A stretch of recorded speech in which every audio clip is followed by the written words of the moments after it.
Terima kasih Anda masih menyaksikan Kompas Petang, Saudara. Timnas Indonesia kalah 5-1 dari tuan rumah Australia pada laga kualifikasi Piala Dunia Zona Asia. Hasil ini memperberat peluang timnas untuk lolos otomatis ke Piala Dunia. Bertanding ke Allianz Stadium Sydney, kandang timnas Australia, skuad Garuda mengakui keunggulan Australia dengan skor 5-1 untuk Socceroos. Pelatih timnas sepak bola Indonesia, Patrick Kluivert pun kecewa dengan hasil laga melawan Australia. Kluivert menyebut ada perubahan mental ketika Kevin Dix gagal mengonversi penalti menjadi gol. Kluivert bilang hasil menghadapi timnas Australia akan berbeda jika tendangan penalti dari Kevin Dix ini masuk ke gawang lawan.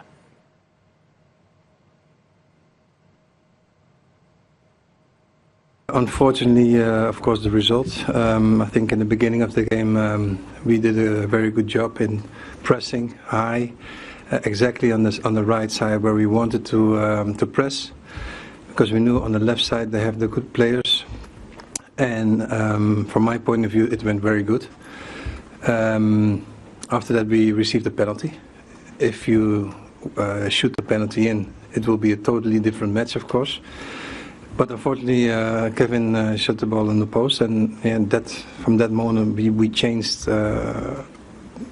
something in our minds or something. But we didn't play our play anymore. But I think that during the game, I think that we fought like lions. Dalam sidang Kabinet Paripurna, Presiden Prabowo Subianto, Saudara, turut angkat bicara soal kekalahan dari Australia di kualifikasi Piala Dunia 2026. Namun Prabowo yakin timnas akan semakin baik di masa mendatang di bawah tim kepelatihan yang baru. Kita adalah satu tim. Tidak mungkin ada keberhasilan tanpa kerjasama tim yang baik. Ya, mungkin kita masih prihatin tim nasional sepak bola kita belum berhasil, tapi kita yakin pasti akan lebih baik di saat-saat akan datang. Ini juga ada tim yang baru, ya kan, pelatih baru, tim teknis baru. Jadi saya percaya kita akan mencapai hal yang baik. Ini sepak bola ini adalah sesuatu yang penting karena rakyat kita memang merasakan bahwa sepak bola itu menggambarkan tekad kita. Sejumlah pemain mengungkapkan kekecewaan pasca kalah dari Australia dan mengucapkan terima kasih atas dukungan seluruh pendukung timnas. Antara lain, Saudara, Kevin Dix yang dalam akun Instagramnya bilang sepak bola penuh dinamika dan malam ini salah satu momen yang sulit. Kami berikan usaha maksimal tapi tidak cukup. Kami pun merasa kecewa tapi kami tak akan berhenti berjuang. Terima kasih atas dukungan untuk kami dan kami butuh dukungan kembali pada Selasa nanti. Mantan pelatih Timnas Indonesia Sintayong juga ikut menonton pertandingan dan memberikan semangat kepada Timnas Indonesia. STY memuji para pemain yang sudah bekerja keras. Sementara saat ditanya soal kekalahan, STY menilai salah satu penyebab Timnas kalah adalah tidak banyak waktu untuk latihan. STY juga mengakui banyak momen man to man untuk dengan pemain Indonesia dengan Australia, namun tetap kalah. 선수들이 호주까지 가서 열심히 최선을 다한 것 같아. 앞에서 선수들이 전방 압박 들어가고 최선을 다했지만 시간이 부족해서 세트피스의 맨투맨 이런 놓치는 게 결정적으로 치지 않았나 생각합니다. Pasca kalah 5-1 dari Australia, lalu bagaimana Timnas Indonesia bisa menjaga asa untuk mendapatkan tiket melaju ke Piala Dunia 2026? Kita bahas bersama dengan pengamat sepak bola, Bung Wesley Hutagalung yang telah bergabung bersama kami di Kompas Petang. Selamat petang, Bung Wesley.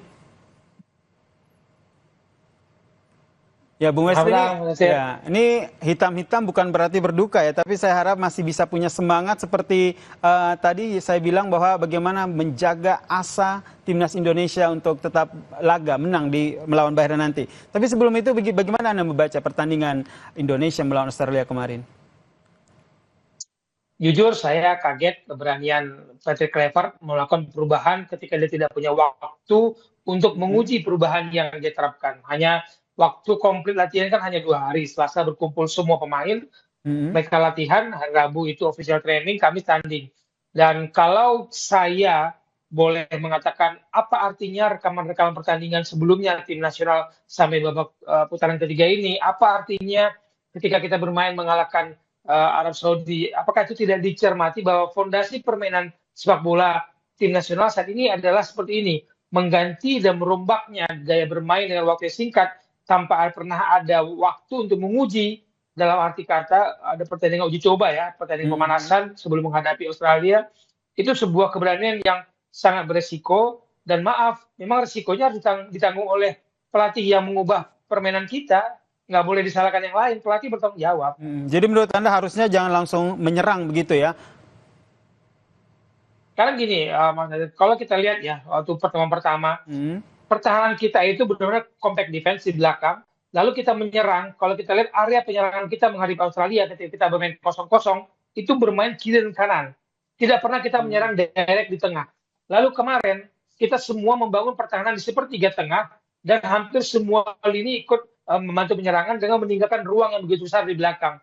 Kita tahu JIZ tidak ditemani Rizky Ridho yang punya kecepatan sebenarnya untuk mendampingi. Kita tahu Tom Haya tidak didampingi oleh Ivan Cidar yang juga punya kecepatan untuk menutup ruang gerak. Jadi apa yang kita saksikan dalam fondasi permainan tim nasional dalam beberapa pertandingan sebelumnya bersama STY, seolah-olah itu dirubah untuk kemudian memainkan gaya bermain baru yang saya katakan tidak punya waktu untuk mengetes atau menguji kemampuan pemain kita memainkan gaya baru itu. Ya ini sebuah keputusan yang beresiko. Dan akhirnya resiko itu sudah kita terima dengan kekalahan 5-1. Patrick Kluivert bilang bahwa kondisi akan berubah jika penalti dari Kevin Dix ini membuahkan hasil. Menurut Anda seberapa berpengaruh terhadap mental pemain timnas saat itu? Kalau boleh saya, ketika kita mengalami kegagalan, saya tidak akan pernah menyebut 1 atau 2 nama, karena yang gagal itu semua pemain di dalam dan semua tim yang mempersiapkan tim itu untuk bertanding. Jadi kalau saya menyebut 1-2 nama, bayangkan dampaknya kepada pemain itu. Pertama, pemain itu bisa kehilangan kepercayaan diri, para pemain juga kehilangan kepercayaan kepada si pemain.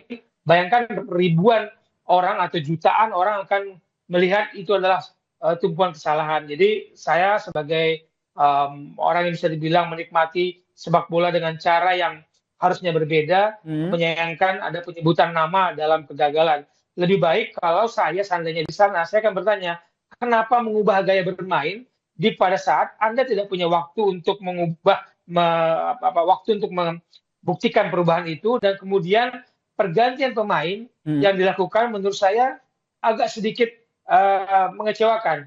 Sebelum pertandingan dia mengatakan pemain yang bermainnya banyak di klub adalah punya kesempatan, yang main dikit jarang, sulit mendapat kesempatan sebagai starting lineup. Nathan dia mainkan menjadi starting lineup dibandingkan Joe Pelupesi yang banyak bermain sebagai gelandang bertahan di klubnya, meskipun dia juga debutan. Nah ini yang kita harapkan ya, kekalahan telak 5-1 ini bisa menjadi pelajaran untuk pertandingan selanjutnya. Masih ada pertandingan melawan Bahrain, harapannya menang ya di sini Bung Wesley ya. Tidak ada pilihan lain. Ini kita harapan kita bersama begitu. Terima kasih Bung Wesley Hutagalung telah membagikan persepsinya terkait dengan pertandingan Indonesia melawan Australia kemarin. Salam sehat Bung Wesley. Terima kasih. Dan saudara, usai jeda Kompas Petang masih akan kembali dengan informasi terkait dengan 6 warga negara Indonesia yang sedang melakukan ibadah umroh di Tanah Suci meninggal dunia dalam kecelakaan di bus di Wadi Kudait yang berjarak sekitar 150 km dari kota Jeddah.